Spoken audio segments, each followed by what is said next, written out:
شاہ مرداں شیر یزداں قوت پروردگار، لا فتح الا علی، لا سیف الا ذوالفقار۔ حضرت علی بہادروں کے بادشاہ، خدا کے شیر اور اللہ پاک کی عطا کی یہ طاقت کے عظیم الشان شاہکار ہیں۔ ان جیسا کوئی بہادر نہیں اور ذوالفقار کے علاوہ کوئی تلوار نہیں۔ شیر خدا کے ارشادات: عمل سے بڑھ کر اس کی قبولیت کا اہتمام کرو، اس لیے کہ پرہیزگاری کے ساتھ کیا گیا تھوڑا عمل بھی بہت ہوتا ہے، اور جو عمل مقبول ہو جائے وہ کیسے تھوڑا ہوگا۔ عید کے دن فرمایا: ہر وہ دن جس میں اللہ پاک کی نافرمانی نہ کی جائے ہمارے لیے عید کا دن ہے۔ میں تم پر دو چیزوں سے بہت زیادہ خوف زدہ رہتا ہوں، نمبر 1 خواہش کی پیروی، اور نمبر 2 لمبی امیدیں۔ اور پھر فرمایا: جو شخص یہ گمان رکھتا ہے کہ نیک اعمال اپنائے بغیر جنت میں داخل ہوگا تو وہ جھوٹی امید کا شکار ہے۔ پھر فرماتے ہیں کہ خرچ کرو، تشہیر یعنی شو آف نہ کرو، اور خود کو اس لیے بلند نہ کرو کہ تمہیں پہچانا جائے اور تمہارا نام ہو، بلکہ چھپے رہو اور خاموشی اختیار کرو، سلامت رہو گے۔ انتہائی اہم فرمایا کہ انسان کا قد 22 سال جبکہ عقل 28 سال کی عمر تک بڑھتی ہے، اس کے بعد مرتے دم تک تجربات کا سلسلہ رہتا ہے۔ آگے فرمایا کہ گناہوں کی نحوست سے عبادت میں سستی اور رزق میں تنگی آتی ہے۔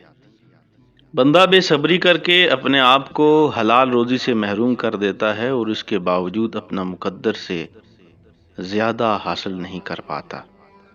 جس تکلیف کے بعد جنت ملنے والی ہو وہ تکلیف نہیں، اور جس راحت کا انجام دوزخ ہو وہ راحت نہیں۔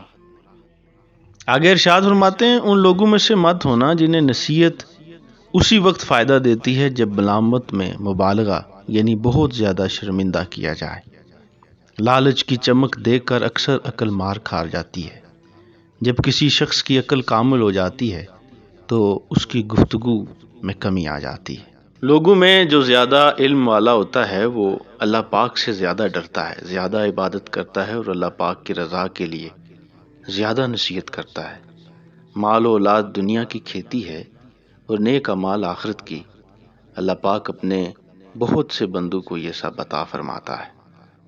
سورہ فاتحہ کے بارے میں فرمایا: اگر میں چاہوں تو سورہ فاتحہ کی تفسیر سے 70 اونٹ بھر دوں، یعنی اس کی تفسیر لکھتے ہوئے اتنے رجسٹر تیار ہو جائیں کہ 70 اونٹ اسے اٹھائیں۔ حرمت شراب پر فرمایا کہ اگر شراب کا ایک قطرہ کنویں میں گر جائے پھر اس جگہ منارہ بنایا جائے تو میں اس پر اذان نہ کہوں، اور اگر دریا میں شراب کا قطرہ گرے پھر دریا خشک ہو اور وہاں گھاس پیدا ہو تو میں اس میں اپنے جانوروں کو نہ چراؤں۔ ارشاد فرماتے ہیں کہ ہر نیکی کرنے والے کی نیکیوں کا وزن کیا جائے گا سوائے صبر کرنے والوں کے، انہیں بے اندازہ و بے حساب دیا جائے گا۔ سبحان اللہ۔ فرماتے ہیں کہ جنت کے دروازے کے قریب ایک درخت ہے، اس کے نیچے سے 2 چشمے یعنی سپرنگز نکلتے ہیں۔ مومن وہاں پہنچ کر ایک چشمے میں غسل کرے گا، اس سے اس کا جسم پاک و صاف ہو جائے گا، اور دوسرے چشمے کا پانی پیے گا، اس سے اس کا باطن پاکیزہ ہو جائے گا۔ پھر فرشتے جنت کے دروازے پر اس کا استقبال کریں گے۔ علم خزانہ ہے اور سوال کرنا اس کی چابی ہے۔ اللہ پاک تم پر رحم فرمائے۔ سوال کیا کرو کیونکہ اس سوال کرنے کی صورت میں 4 افراد کو ثواب دیا جاتا ہے: ثواب کرنے والے کو، جواب دینے والے کو، سننے والے اور ان سے محبت کرنے والے کو۔ اور فرمایا کہ 3 چیزیں یعنی حافظہ، میموری تیز اور بلغم دور کرتی ہیں: نمبر 1 مسواک، نمبر 2 روزہ، اور نمبر 3 فرمایا قرآن پاک پڑھنا۔ مظلوم کے ظالم پر غلبہ کا دن یعنی قیامت کا دن ظالم کے مظلوم پر غلبے کا دن سے زیادہ سخت ہے۔ تھوڑی چیز دینے سے شرم نہ کرو کیونکہ دینے سے محروم رہنا اس سے بھی تھوڑا ہے۔ اللہ پاک کی قسم، میں قرآن کریم کی ہر آیت کے بارے میں جانتا ہوں کہ وہ کب اور کہاں نازل ہوئی۔ بے شک میرے رب کریم نے مجھے بہت سمجھنے والا دل اور بہت سوال کرنے والی زبان عطا فرمائی۔ علم مال سے بہتر ہے، علم تیری حفاظت کرتا ہے جبکہ مال کی تجھے حفاظت کرنی پڑتی ہے۔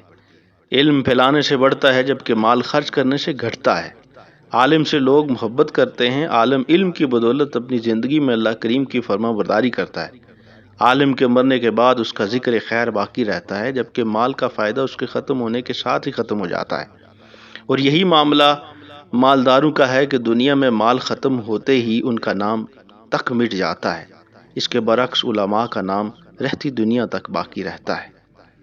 مالداروں کے نام لینے والے کہیں نظر نہیں آتے، جبکہ علماء دین کی عزت اور مقام ہمیشہ لوگوں کے دلوں میں قائم رہتا ہے۔ یار غار کے لیے فرمایا کہ حضرت ابو بکر صدیق رضی اللہ تعالیٰ عنہ شکر کرنے والوں اور اللہ کے پسندیدہ بندوں کے امین، آپ ان سب سے زیادہ شکر کرنے والے اور سب سے زیادہ اللہ کے پسندیدہ ہیں۔ ہم میں سب سے زیادہ بہادر حضرت ابو بکر صدیق رضی اللہ تعالیٰ عنہ ہی تھے۔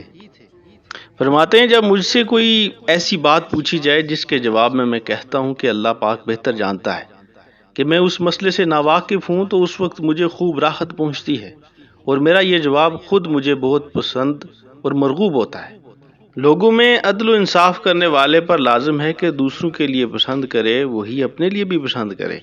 تم آخرت کے بیٹے بنو، دنیا کے نہیں۔ اس کے لیے آج یعنی دنیا میں عمل ہے، حساب نہیں، اور کل یعنی آخرت میں حساب ہے، عمل نہیں۔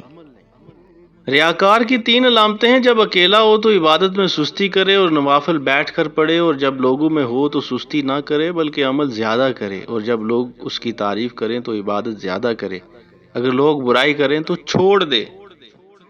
جو جنت کا امیدوار ہو اس نے نیکیوں میں جلدی کی، جو جہنم سے ڈرا اس نے خود کو ناجائز خواہشات سے روک دیا، اور جسے موت کا یقین آ گیا اس نے لذت دنیا کو ختم کر دیا۔